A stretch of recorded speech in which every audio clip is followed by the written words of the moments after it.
तुम एक उपकार पर्यावरण को बचा के करो यह चमत्कार। चमन में इख्तिलात ये रंग ओबू से बात बनती है। चमन में इख्तिलात ये रंग ओबू से बात बनती है। हम ही हम हैं तो क्या हम हैं, तुम ही तुम हो तो क्या तुम हो।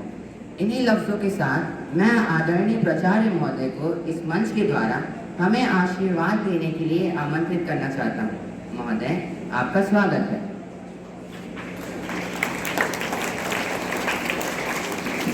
Thank you, children.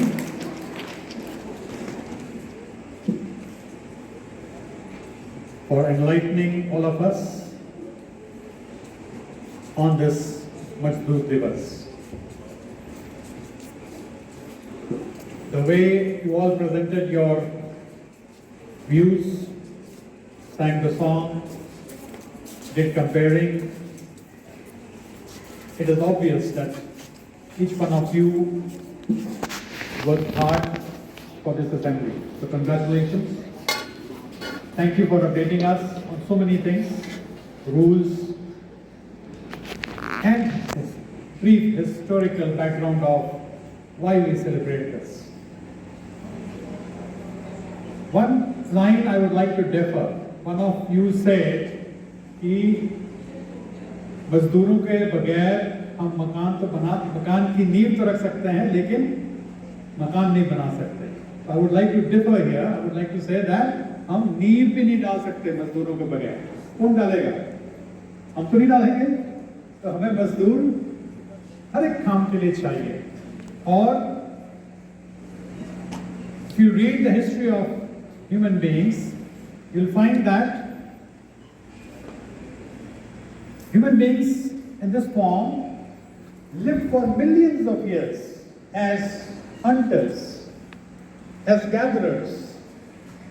It took millions of years for human beings to bring about a change in the way they were living when they discovered agriculture. When human beings discovered that crops can be grown in one place and there's no need for us to keep moving, that brought about a major revolutionary change in the way human beings were living. And that took millions of years.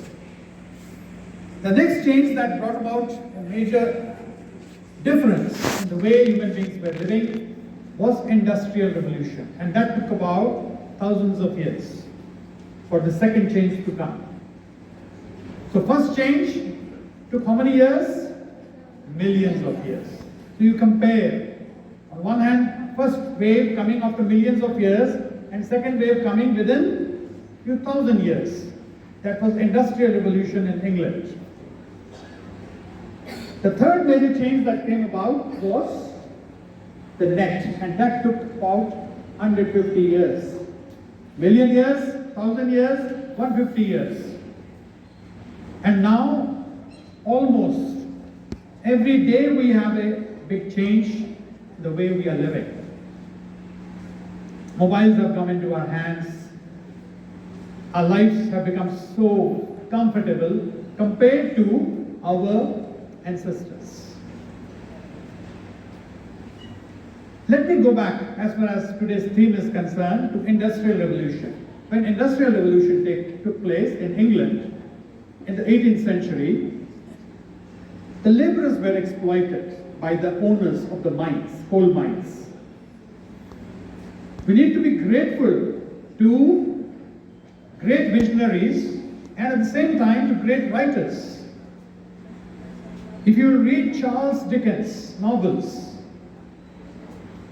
you will find that the liberty that you have today in the school, the way you are treated well by your teachers, the credit goes to Charles Dickens for bringing about, for revealing what was happening in the schools in England in those days. Children were not allowed to imagine. Children were not allowed to speak out. They were given corporal punishment by the teachers.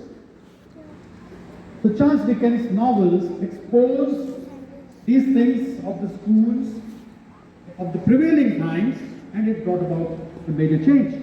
Similarly, Charles Dickens has also written about the exploitation of the laborers in the coal mines of England.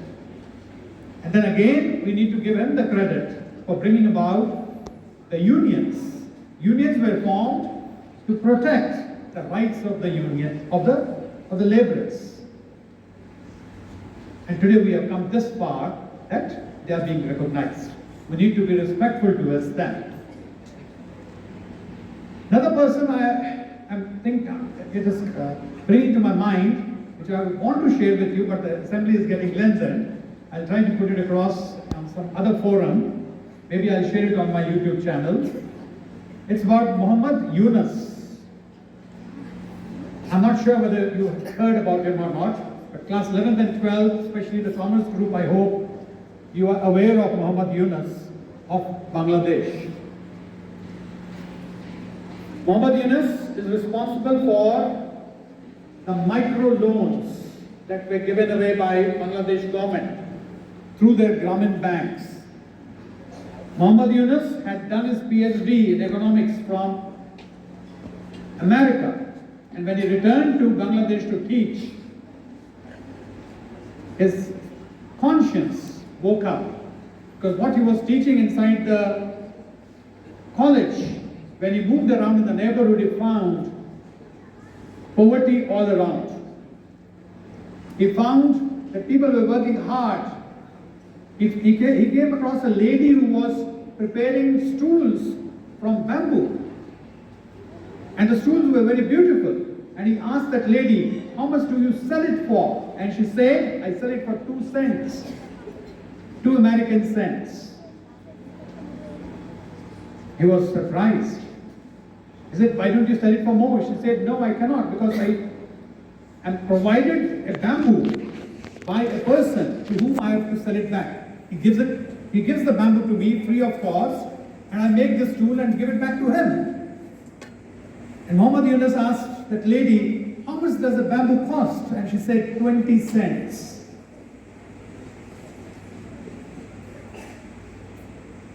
So that disturbed Mohammed Yunus so much.